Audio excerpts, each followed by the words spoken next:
12वां अध्याय। जय माता दी। मैं 3 नेत्रों वाली दुर्गा देवी का ध्यान करती हूँ। उनके श्री अंगों की प्रभात बिजली के समान वे सिंह के कंधे पर बैठी हुई भयंकर प्रतीत होती हैं। हाथों में तलवार और ढाल लिए अनेक कन्याएं उनकी सेवा में खड़ी हैं।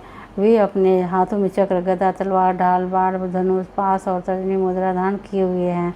उनका स्वरूप अग्निमय है तथा वे माथे पर चंद्रमा का मुकुट धारण करती हैं। देवी बोली, देवताओं, जो एकाग्रित होकर प्रतिदिन इन स्तुतियों से मेरा स्मरण करेगा, उसकी सारी बाधा मैं अवश्य निश्चय दूर कर दूंगी।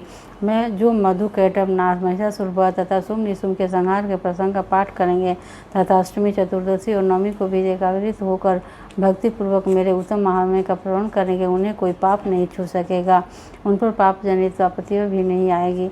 उनके घर में कभी दरिद्रता नहीं होगी तथा उनको कभी प्रेमी जनों के विछोह का कष्ट नहीं भोगना पड़ेगा। इतना ही नहीं, उन्हें शत्रु से, लुटेरों से, राजा से, शस्त्र से, अग्नि से तथा जल की राशि से भी कभी भय नहीं होगा। इसलिए सबको एकाग्रित होकर भक्तिपूर्वक मेरी इस महात्म्य का सदा प्रणाम सुनना चाहिए।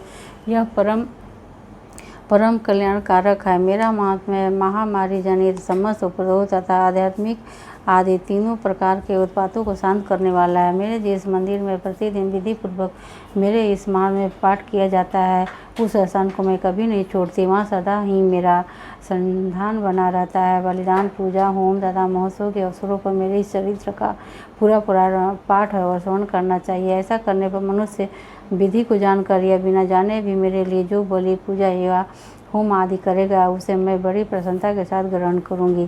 शरद काल में जो वार्षिक महापूजा की जाती है, उस अवसर पर जो मेरे इस महात्म्य का भक्तिपूर्वक सुनेगा, वो मनुष्य मेरे प्रसाद से सब बाधाओं से मुक्त तथा धन, धान एवं पुत्र से संपन्न होगा। इसमें तनिक भी संदेह नहीं है। मेरे इस महात्म्य एवं प्रादुर्भाव की सुंदर कथाएं तथा युद्ध में किए हुए मेरे पराक्रम सुनने से मनुष्य निर्भय हो जाता है। मेरे महात्म्य का स्मरण करने वाले पुरुषों के शत्रु नष्ट हो जाते हैं, उन्हें कल्याण का प्राप्ति होती है तथा उनका कुल आनंदित रहता है। सर्व शांति कर्म में बुरे स्वप्न दिखाई देने पर तथा ग्रह जनित भयंकर पीड़ा उत्पस्थित होने पर मेरा महात्म्य स्मरण करना चाहिए।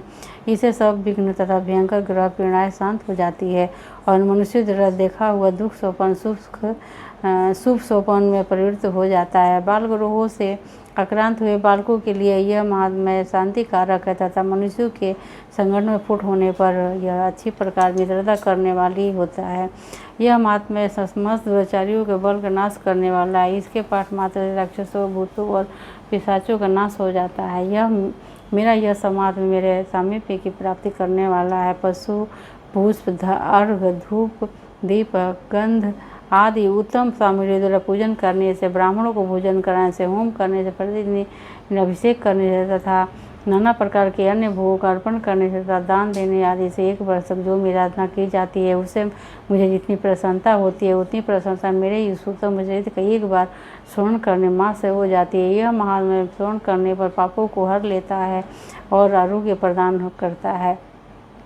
मेरे प्रादुर्भाव का कीर्तन समस्त भूतों से रक्षा कराता है तथा मेरा युद्ध विषय चरित्र दुष्ट व्यक्तियों का संहार करने वाला है। इसके स्मरण करने पर मनुष्यों को शत्रु का भय नहीं रहता। देवताओं, तुमने और मनुष्यों ने जो मेरी स्तुतियाँ की हैं तथा ब्रह्मा जी ने जो स्तुतियाँ की है, वे सभी कल्याणमय बुद्धि प्रदान करती है। वन में, शून्य मार्ग में अथवा दानों में गिर जाने पर, निर्जन हर स्थान में, लुटेरों के दांव में पड़ जाने पर या शत्रु के पकड़ जाने पर, तो जंगल में सिंह, व्याघ्र या जंगली हाथियों के पीछा करने पर, कुपित राजा का आदेश से वध या बंधन के स्थान पर ले जाए जाने पर, अथवा महासागर में नाव पर बैठने के बाद भारी तूफान से नाव के डगमग होने पर और अत्यंत भयंकर युद्ध में असुरों प्रहार होने पर, अथवा वेदना से पीड़ित होने पर, किंग बहुना सभी भयानक वेदनाओं के उपस्थित होने पर जो मेरे इस चरित्र का स्मरण करता है, वो मनुष्य संकट से मुक्त हो जाता है।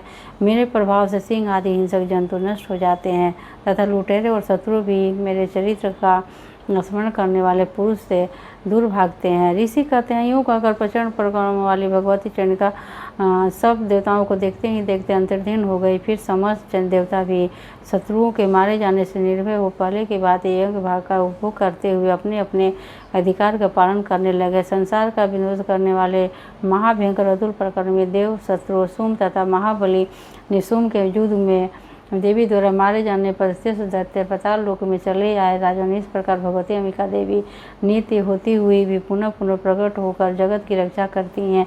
वे ही इस विश्व की मोहित करती हैं, वे ही जगत को जन्म देती हैं तथा वे प्रार्थना करने पर संतुष्ट हो भगवान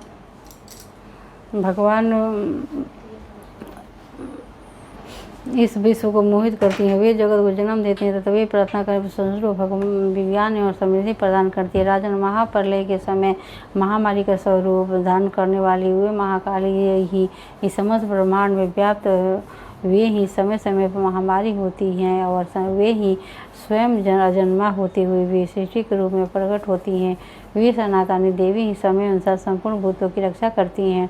मनुष्य को अभ्युदय के समय वे ही घर में लक्ष्मी के रूप में स्थित हो उन्नति प्रदान करती हैं और वे ही अभाव के समय अदृढ़ता बनकर विनाश का कारण होती हैं। पुष्प, धूप और गंध आदि से पूजन करके उनकी स्तुति करने पर वे धन, पूजा, धार्मिक बुद्धि तथा उत्तम गति प्रदान करती हैं। इस प्रकार श्रीमद् पुराण में स्वर्णिम मनवंतर की कथा के अंतर्गत देवी महात्म्य फल स्तुति नामक 12वां अध्याय पूरा हुआ। जय माता दी।